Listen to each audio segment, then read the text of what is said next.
Welcome to SV news.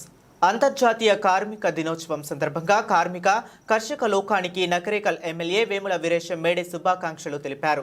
May Day దినోత్సవం సందర్భంగా గురువారం నాడు నకరేకల్ పట్టణంలోని ఎమ్మెల్యే క్యాంపు కార్యాలయం నుండి భారీ ర్యాలీ నిర్వహించి పట్టణంలోని మెయిన్ సెంటర్ నందు, ప్రభుత్వ ఆసుపత్రి నందు, బస్టాండ్ సమీపంలో కార్మిక విభాగం జెండా ఆవిష్కరించిన నకరేకల్ ఎమ్మెల్యే వేముల వీరేశం. ఈ కార్యక్రమంలో బీసీ ఫైనాన్స్ కార్పొరేషన్ మాజీ చైర్మన్ పూచర్ల శంభయ్య, స్థానిక municipality chairman Chevugoni Rajitha Srinivas, market committee chairman Gutta Manjula, Madhav Reddy, PSCS chairman Nagula Vancha Venkateshwarlu, స్థానిక కౌన్సిలర్లు, కార్మిక సంఘాల నాయకులు తదితరులు పాల్గొన్నారు.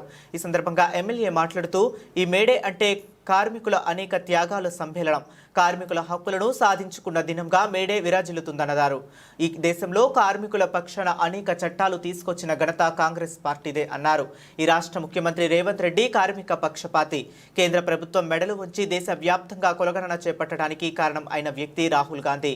ఈ దేశంలో రాహుల్ గాంధీ నాయకత్వం, రాష్ట్రంలో రేవంత్ రెడ్డి నాయకత్వం మరింత బలోపేతం చేయాల్సిన అవసరం ఉంది.